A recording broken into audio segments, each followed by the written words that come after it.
வணக்கம் நண்பர்களே. நாம் எல்லோரும் கல்லூரியில் இப்போ படிக்கிறோம். புத்தகம், தேர்வு, அசைன்மெண்ட்டு, செமஸ்டர், எக்ஸாம் இதெல்லாம் நம்ம லைஃப்பில் அடிக்கடி நடக்குது. ஏன்னா நம்ம படிச்சுக்கிட்டு இருக்கோம். ஆனால் ஒரு நாள் கல்லூரி லைஃப் முடிஞ்சிடும்.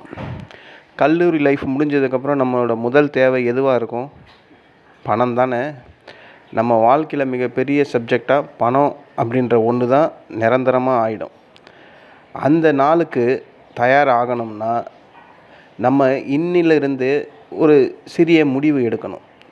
என்ன முடிவுன்னு கேட்குறீங்களா? அதுதான் முதலீடு. ஷேர் மார்க்கெட்டில் முதலீடு பண்ணணும். அதை நம்ம இன்னிலிருந்தே தொடங்க ஆரம்பிக்கணும். நம்ம எவ்வளோ செலவு பண்ணுவோம்? சும்மா ஒரு மொபைல் எடுத்துக்கோங்க. ரூ. 100 மினிமம் ரூ. 100 ரீசார்ஜ். ரூ. 100லாம் இப்போ ரீசார்ஜே இல்லை. எல்லாமே 300, 250, 180 அப்படின்னு ஆயிடுச்சு. நம்ம பண்ணுறோம். பீஸாவுக்கு போனால் ஒரு பீஸா 350, 450ன்னு சாப்பிட்றோம். அதில் நம்ம பாதி அமௌண்ட்டை சேமித்து வச்சா ஒரு மாதத்துக்கு ஒரு ரூ. 500 சேர்க்கலாமா? அந்த ரூ. 500 சேர்த்து வச்ச காசை நம்ம ஒரு பங்கில் ஷேர் மார்க்கெட்டில் போடலாம். இதுதான் நான் உங்ககிட்ட பேச போகிறது. நம்ம இந்தியா உலகத்திலேயே 3வது பெரிய பொருளாதார நாடாக உருவாகிட்டு இருக்குது, உயர்ந்துக்கிட்டு இருக்குது. இது உலகமே சொல்லிக்கிட்டு இருக்குது. ஏன்னா பங்கு மார்க்கெட்டில் நம்மளோட உயர்வு உலக பொருளாதார நாடுகளிலேயே ஜப்பானை பின்னுக்கு தள்ளி நம்ம இந்தியா 3வது இடத்துக்கு வந்திருக்கு. அந்த நிலைமையில் இருக்கும்போது நம்மளோட முதல் தேவை நம்மளோட 35 வயசுக்கு அப்புறம் எதுவாக இருக்கும்? பணமாக தான் இருக்கும். அந்த பணத்தை நம்ம ஷேர் மார்க்கெட்டில் மாதம் ரூ. 500 போட்டோம்னா நம்மளோட லைஃப்பை நம்ம காலேஜ் முடியும் போது, இல்லை நம்ம காலேஜ் இப்போ படிச்சுக்கிட்டு இருக்கோம், நம்ம மாதம் 500 போட்டோம்னா ஒரு 35 வருஷம் 35 வயசு உங்களுக்கு ஆகும்போது அந்த பணம் உங்களுக்கான ஒரு பெரும் நிதியாக ஷேர் மார்க்கெட்டில் இருக்கும். இப்போ உங்களுக்கு 20 வயசுன்னு வச்சுங்க. நீங்கள் ஒரு ரூ. 500 மாதம் ஆனால் போடுறீங்க. ஒரு 40 வயசில் அது எப்படியும் ஒரு 5-6 லட்சமாவது வளர்ந்து இருக்கும். நீங்கள் போட்ட காசே 5-6 லட்சமாக வளர்ந்து இருக்கும். ஆனால் அந்த இன்வெஸ்ட்மெண்ட்டு, ஒரு குறிப்பிட்ட இன்வெஸ்ட்மெண்ட் ஒரு ஷேரில் பண்ணும் போது அதோட மதிப்பு இன்னும் அதிகமாக ஆகும். எப்படி ஆகும்னா, அதுதான் ஷேர் மார்க்கெட்டில் இருக்கிற compounding interest, wealth building power அப்படின்னு சொல்லுவாங்க. இதெல்லாம் நம்ம போக போக எப்படி என்னெல்லாம் பார்க்கலாம். இந்த ஒரு தாட்ஸ் உங்களுக்குள்ளே வரணும். இந்த வயசுலேயே உங்களுக்கு 20 வயசுன்னா உங்களுக்கு அந்த தாட்ஸ் இப்போ வரணும். நான்லாம் காலேஜ் படிக்கும்போது எனக்கு யாரும் அந்த மாதிரிலாம் எனக்கு இன்ஸ்ட்ரக்ட் பண்ணலை, எனக்கு தெரியவும் தெரியாது. ஆனால் உங்களோட இப்போ இருக்கிற கோல்டன் பீரியட், உங்களோட வாழ்க்கையை நீங்களே அமைச்சிக்கலாம். நீங்கள் அதுக்காக முயற்சி பண்ணணும்னா நீங்கள் படிக்கிறீங்க, ஜாலியாக இருக்கிறீங்க, ஷார்ட்ஸ் பார்க்குறீங்க, வீடியோ பார்க்குறீங்க, சில பேர் கேம்ஸ் ஆடுறீங்க, அதை பண்ணிக்கிட்டே ஒரு முதலீடும் பண்ணணும். அதை தான் நான் உங்ககிட்ட சொல்ல வரேன். எனக்கு இந்த மாதிரி ஆப்பர்ச்சுனிட்டிஸ்லாம் அப்போ கிடைக்கல. ஏன்னா ஷேர் மார்க்கெட்ன்றது எனக்கே தெரியாது அப்போல்லாம். ஆனால் இருந்திருக்கு. ஏன்னா அதை சொல்லித்தரத்துக்கு ஆளும் கிடையாது, அதை கைட் பண்ணுறதுக்கும் ஆள் இல்லை. ஆனால் நான் உங்களுக்கு இருக்கிறேன். இந்த ஷேர் மார்க்கெட்டை பற்றி, அதில் எப்படி இன்வெஸ்ட்மெண்ட் பண்ணணும், உங்களோட லைஃப்பை யாரையும் நம்பாமல் உங்கள் கையை நீங்கள் எதிர்பார்த்து ஒரு 30-40 வயசு வரும்போது ஒரு பெரிய பணமாக உங்கள் கையில் இருக்கும், உங்கள் டிமேட் அக்கௌண்ட்டில் இருக்கும் அப்படின்றதுக்கு உத்தரவாதம் பங்குச்சந்தையில் ஏராளமாக இருக்குது. நான் உங்களோட ஒரு நண்பனாக உங்கள் கையில் கை வச்சு சொல்கிறேன், இதுதான் உங்களுக்கு இன்வெஸ்ட்மெண்ட் பண்ணக்கூடிய சரியான வயசு. இந்த வயசு தான் நாளைக்கு ஒரு 15-20 வருஷம் கழித்து உங்களை பெரிய இன்வெஸ்ட்மெண்ட் எக்ஸ்பர்ட்டாக மாற்றுறதுக்கான வாய்ப்புகள் அதிகமாக இருக்குது.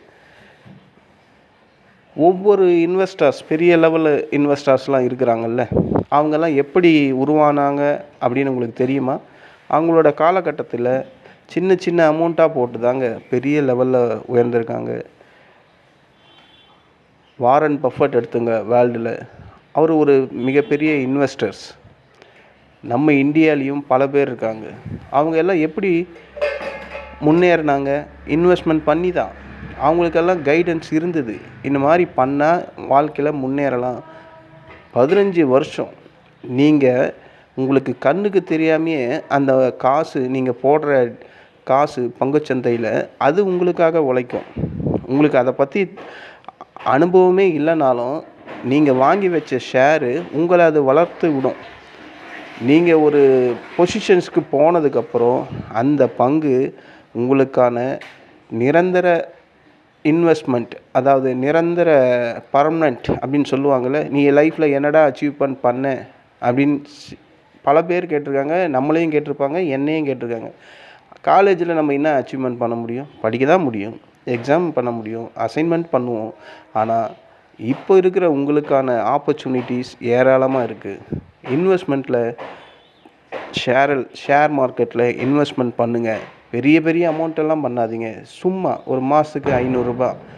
ஒரு மாதத்துக்கு 500ன்றது இப்போ இருக்கிற உங்களை மாதிரி காலேஜ் ஸ்டூடெண்ட்ஸுக்கு, மாணவ மாணவிகளுக்கெல்லாம் ஒரு பெரிய விஷயமே கிடையாது. கரெக்டுங்களா? உண்மை தானே நான் சொல்கிறது? இதை சேமிக்கிற பழக்கத்தை ஷேர் மார்க்கெட்டில் கொண்டு வந்தீங்கன்னா உங்களோட உயர்வு யாராலும் தடுத்து நிறுத்த முடியாது. ஒரு பங்கு உயருதுன்னா நீங்கள் வாங்கி வச்ச பங்கும் உயருது. நீங்கள் ஒரு பங்குல முதலீடு செய்கிறீங்கன்னா நீங்களும் அந்த பங்கில் ஒரு முதலாளி. ஒரு குறிப்பாக நாளைய இந்தியா எதை நோக்கி போயிட்டுருக்கு அப்படின்னு நம்ம நினச்சா எதை நோக்கி போகுது? சும்மா ஒரு ஆட்டோமொபைலில் எடுத்துங்களேன். ஆட்டோமொபைலில் வருங்காலம் இந்தியா எப்படி இருக்கும்? எல்லாமே எலக்ட்ரிக் வெஹிக்கிளாக தானே இருக்கும். உண்மை தானே? ஏன்னா எதை எடுத்து பார்த்தாலும் EV bike, EV auto, EV cycle, EV car, EV bus, கவர்மெண்ட்லேயே ஈவி பஸ்ஸு, எலக்ட்ரிக் பஸ் எல்லாம் ஓடுது. உண்மை தானே? அப்போது நாளைய இந்தியா எதை நோக்கி பொருளாதாரம் நகருமோ நம்ம அதை நோக்கி அந்த மாதிரி ஷேரில் இன்வெஸ்ட்மெண்ட் பண்ணணும். உங்களுக்கு 20 வயசு தானே ஆகுது. இந்த 15 வருஷம் உங்கள் கண்ணுக்கு தெரியாமையே உங்களோட நீங்கள் வளர்கிற மாதிரியே உங்கள் ஷேரோட மதிப்பும் வளர்ந்துக்கிட்டே இருக்கும்.